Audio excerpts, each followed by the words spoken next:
So this is part 2 of a series on the analysis concepts and terminologies that give us the most comprehensive understanding of the game. This one's on something called critical moments, and it follows on pretty directly from the first episode. It doesn't really matter what order you watch them in, but the two concepts combine together to form probably the most efficient analysis process for improvement. It'll find the root cause of all gameplay issues, and it'll save you heaps of time while doing it. I'll try and focus mostly on the perspective of self-reviews, but it's great for coaching teams and doing pro analysis as well. So what are critical moments? Well, critical moments are simply any gameplay instance that affects the outcome of a fight. Whichever team wins the critical moment will gain an advantage, usually in picks, positioning, or resources. So to win your fights, you need to win your moments. They almost always have some mechanical aspect to them, but they can really be anything. For example, you might have something purely mechanical, like a Widow scoping in to hit a headshot. Either she hits and gets a team a pick, or she misses and she doesn't. Or it might be something to do with timings and reactions, like a Zen using trance to save himself or his team. Does he react in time, or is he too slow and lets people die? It could also be a duel, like a Tracer skirmishing versus another for map control. Does she win and get her team the space, or does she lose and is forced to run away? Here we start to get the idea of scope, since while the duel is a critical moment in itself, it's also made up of a bunch of smaller parts. Her blink usage, her mechanics, her exact positioning, all of those could be critical to her winning the duel. Whether we choose to look at it this closely will just depend on what we're trying to analyze. If we're looking specifically at that Tracer's gameplay, then we'll want that to be our scope. But if we're looking at the fight from a 6v6 perspective, we might choose to look at the duel as a single moment so we can put our attention elsewhere. Pretty much all real gameplay examples are a combination of other smaller ones. Usually we'll spot the big moments first since they're easy to see, and then break them down into more digestible chunks. That Widow missing her shot might have been because she revealed her position before she went for it, or that Zen being too late to save his team might have been because he positioned too far away to begin with. We can look closer at our moments to find which part of them was actually the critical part, and it's by doing this that we start to work out the core issues with the gameplay. So we can look closer at individual players, but often we start by looking wider. We can look at the synergy of duos and trios, for example, like in the Brig-Zen comp, where D.Va, Brig, and Zen have to work together to repel flankers when they engage. If some enemies engage them and manage to kill the supports, it's pretty clearly a failed critical moment.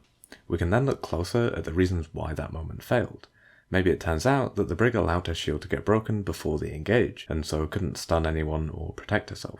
Maybe the D.Va wasn't ready to matrix her backline, and so didn't react in time. Or maybe the Zen whiffed all of his shots and didn't force anyone out. Again, we have the obvious critical moment that we can split up into smaller parts. We can also look at moments from big 6v6 perspectives, like last week where we looked at an example where Atlanta Reign failed to recognize an opportunity to make a rotation that would have given them a good advantage. That missed opportunity was the biggest critical moment in that fight, so it's where we put our attention when analyzing or trying to improve. So critical moments are anything from mechanical skill shots like sleep darts or reaction tests like blocking a shatter, to bigger things like failed synergy between players or missed opportunities. Any time a player or team has a chance to get an advantage is a critical moment, and we can split up any fight into a collection of these moments, the scope of which will just depend on what we're analyzing. The main usefulness of this concept comes from how it connects with mindset. Last week, we talked about how mindset guides all player actions, and by improving the player's mindset, we enable them to automatically make better plays and decisions. But often those issues with mindset aren't immediately apparent just by looking at the game, so we can instead use the idea of critical moments to help us find where those issues are. The way we do this is by finding one of those failed moments and asking why, why did they fail that moment? Or more accurately, why was the moment so difficult that they failed it? This will reveal smaller and smaller critical factors until we see the issues with mindset that were the root cause of that particular failure. Like with the Brig-Zen example, we can ask, why did the Brig die? Because she had no shield. Why did she have no shield? Because she was overpeaking the enemy in pre-fight. And why was she doing that? Because she didn't understand the importance of keeping her shield healthy until the flankers engage. Through this process of finding the critical moment and asking questions about it, we can find which mental issue or which gap in player understanding caused the moment to fail. And from there, it's simple to see what change in mindset could result in the player automatically performing better in a similar situation. Now, in practice, the process will be much faster and much simpler. You'll only need to ask 1 or 2 questions before it's pretty obvious where the issue lies. Plus, if you're working with a team or player, they'll often meet you halfway and tell you why they did or didn't do something, or tell you which part of the fight they weren't comfortable with. Encouraging that type of input will save you heaps of time, as well as grow the self-analysis habits that make them into better players. If you're analysing your own gameplay, sometimes it won't be clear which specific gap in understanding is actually causing the issue. The important thing here is to make sure you're being creative when considering your options for what you could have done differently. Ask how a different position or different timing would affect the fight. Ask if you had a chance to go for an aggressive play or disrupt an enemy setup. Definitely ask if you had any chances to help a teammate win their critical moments. And always ask if there was a signal that would let you predict an enemy play or timing. If we fail a test of mechanics or reaction speed, it's often because we weren't ready for that test to occur. It's difficult to sleep a diving Winston if you don't know he's coming. Think outside the box and make sure you're thinking about how you could change your mindset in order for you to make those better decisions automatically. Now, it doesn't really matter if you don't end up with a clear answer by doing this, because the goal isn't to find the perfect play in the micro, it's to grow your understanding of the situation and build the habit of thinking creatively about the opportunities you have. We're trying to improve our instincts so we can automatically make the better plays. So we'll have a quick look at some pro examples. Don't worry too much about the specifics of the fights, as that's not really the focus. Just think about how the analysis process works and the ways you can use it. With this first example, I just want to show how we can use the process to break down the fight from a failed play on the 6v6 level into individual issues with player mindsets. So here we're looking at a Briggs End dive comp, play versus a Monkey Ana comp on Oasis Gardens. Valiant set up a dive onto NYXL's backline and commit to it, but it fails and they end up losing their own backline. So we can ask ourselves, why does the dive fail? Valiant overall is set up pretty well and the dive is decently executed. But remember that in these types of comps, a huge amount of the team's potential to close out kills actually comes from the supports following through and more or less punching people to death. Since the supports didn't push in, the dive failed. So why didn't the supports push? First, we can clearly see that Wire is miles behind when the team is committing, and we can see that Hybe actually turns around to peel for him instead of going in with the team. These two things are very critical to the dive failing. Now the next questions start to get into the idea of mindset. Starting with Hybe, why did he turn instead of commit? Obviously we don't have Hybe here right now, but we can see he prioritized attempting to peel for Wire instead of pushing. And this doesn't really make any sense, as while it is his job to help keep Wire alive, when his team hard commits to a dive like this, they need him there to close it out. If they don't get the kills during the team's uptime, then NYXL will stabilize and Valiant will lose. It doesn't really matter if Wire survives this fight or not, now is the time to commit. Another critical thing for Hybe is that he doesn't look at the enemy doorway when pushing forward. This poor camera management means he doesn't see the enemy monkey and doesn't have a chance to stun him. The enemy monkey ends up diving towards Wire and actually boops Wire back down the stairs, which then baits Hybe into peeling rather than pushing to help win the fight. Not looking at the doorway also puts him under a huge amount of risk from enemy shots, sleeps and flashbangs, as he has no idea who can see him. So through this process we found a few issues with Hybe's mindset, probably caused by gaps in his understanding of the situation. By talking with Hybe, we could work out exactly where those gaps are, and then be in a position to fix them. Now to have a look at Wire, we can see he is late up the stairs and gets booped back by the enemy monkey. This is partly due to Hybe's camera management, but also because Wire re-peeks for a final right click before pushing up the stairs. The right click itself is fine, but the timing of it means he isn't in a position to follow through with his team. The important part is that regardless of the micro of the situation, Wire not being in the mindset of being ready to aggressively follow through with the dive meant he wasn't in the right position in time. He also needs to understand that if he wants peel during situations like this, he'll only get it by pushing in as a duo with his Brig, since during a hard dive like this, the team can't afford to split their attention by turning around. The issue could have also been not recognizing the right timing for the push. It could even be a problem with communication. If we were part of this team, it would be obvious which part was the main cause and then what needed work. So we can see how we've broken down one of those big critical moments into specific issues with mindset, just by asking a few questions. For the second example, I want to show how even if there isn't a clear and specific gap in understanding, this process still helps us have useful discussions with ourselves or our players. Here we see a Lucio Mora comp defending versus an Echo Mercy dive comp. Focusing on Decay, we can see that right after the fight starts, he tries to engage with the Sombra on the enemy Hana, but he dies while the Ana survives. So we can ask, why does Decay die and the critical moment fail?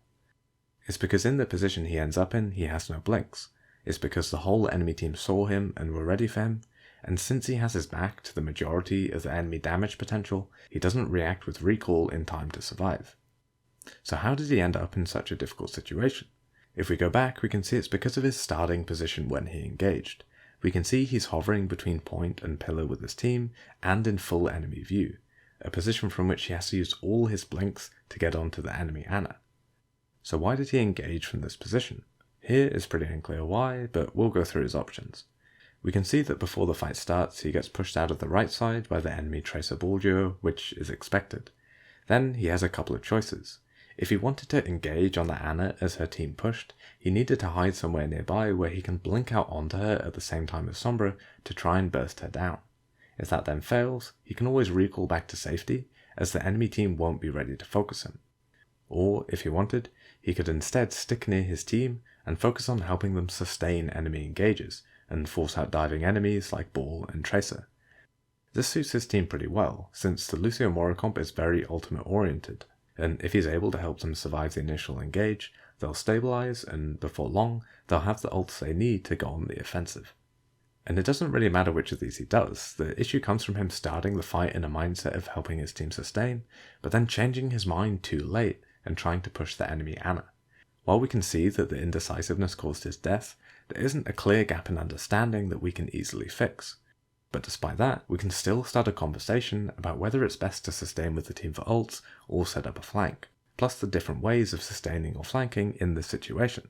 We can talk with the player and discuss ideas about their hero's role in this comp, helping both us and the player grow our understanding, as well as build player confidence for similar situations so that indecisiveness won't be as much of an issue. So even if we don't find that simple thing we need to change, this process still directs us towards those useful conversations. These conversations are super important since it's a way of giving feedback while still encouraging the player to be creative and proactive. One of the worst things in Overwatch is to be so afraid of making mistakes that you never make active plays. We don't want to get in the way of our or our players' intuition. We just want to develop the instincts to better fit the situation. For this final example, I want to show how this process can also help us look at wider macro concepts as well as the individual mindset issues. So here we're seeing Atlanta Reign in an overtime push on King's Row. It's the situation that Atlanta don't really have much of a chance in due to the extreme ult disadvantage they have. So it's clear that regardless of what happens in the fight, the most critical part is actually whatever destroyed their ult economy in the first place. The process of asking the questions about critical moments is to work our way back from an unwinnable or heavily disadvantaged situation towards the earlier stages of the fight where we can find whatever issue caused that disadvantage to develop. Often this process happens within the fight, like with the first two examples, but sometimes it will transfer over to previous fights as well, like when the issue lies with ult economy, payload management, or mentality. So we can ask ourselves what happened that ruined Atlanta's ult economy. Going back to the previous fight, we can see that they must have used all 6 ults. Obviously the only reason this would have happened is that each player felt they needed their ult to win the fight, and since it was overtime, they weren't willing to risk losing. So then we can ask, why were the players so uncertain during the fight that they were forced to use every ult? And this really is the critical question, because we don't really care about each player's snap decision to use their ult, we care about why they were forced to make a snap decision in the first place, instead of being able to freely use the ults the way they want to.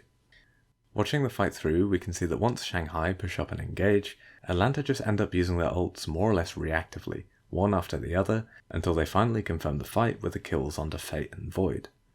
So why were they forced to play reactively and over-ult to compensate? It's because there was no attempt at a setup and no attempt at a proactive opening play, while Shanghai did both of those things. They flanked with Tracer in order to stop Car and distract the backline, they put Hanzo up on an off angle, and they set up to burst out main using back window at the same time. Pushing with an ult while aggressing from multiple angles onto a team playing grouped up is always going to put that team in a stressful situation where they don't have the freedom to use their ults the way they want, and they'll be forced to make up for their initial disadvantage by overusing those ultimates.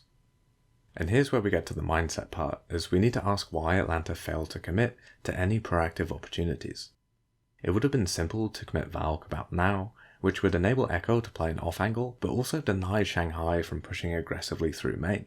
This would have bought time for Atlanta to make better decisions about their ults.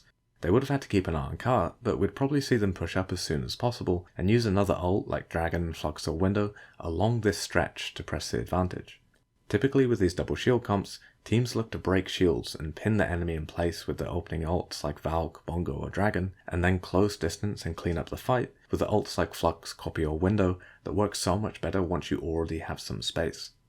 Now I'm sure Atlanta knows this since they played so well with these comps for the entire playoffs, but the most critical moment of this fight was right here, where Shanghai were allowed to set up, close distance, and open the fight on their terms with the first ultimate. This moment here set off a cascade failure in which every player on Atlanta felt forced to use their ults, and although they won the fight, it stopped their snowball dead. If we could hear the comms or were talking with Atlanta right now, we could easily work out the issues with mindset that caused this to happen. Outside of the grand finals, Atlanta were great at being proactive and setting up fights, so it's likely there was some problem with mentality or shot calling that paralyzed the players from doing this in this example. Again, I don't want to read too deep into the fight itself, I just want to show how we can look at a fight to work out which moments were critical, then break those moments down until we find fixable issues with mindset. Remember, we're not that bothered by the actual micro. Like in this example, each player's decision to ult probably makes a lot of sense from their POV. Instead, we care about what causes mistakes to happen, or what causes difficult situations to develop. So to finish up, critical moments are basically any in-game instance that helps decide the outcome of the fight. These can be mechanical things like hitting shots or cooldowns, timing and reaction things like blocking shadows or eating mails. They can also be bigger things like duels, dives, or even missed opportunities. We can look at the big moments like failed dives or lost duels, and by asking questions, quickly break them down into smaller chunks until we find out which part was actually critical. This is where the idea of mindset comes in, as at some point through asking these questions, it'll become apparent that it was the player's mindset that made that critical part a failure. From there, we can work out what would need to change in the player's mindset to enable them to automatically play in a way that gives them a better chance of winning any similar moments in the future. I hope that's a good enough introduction to this style of root cause analysis. Once you get used to it, it'll be much faster than any of the examples we've been through. I just wanted to outline the process. Watch the first episode on mindset if you haven't already, and start playing around with the concepts to find ways you can improve your instincts. The next few episodes of the series will probably be on my favourite terminologies like defaults or solutions, but let me know if you've got any ideas.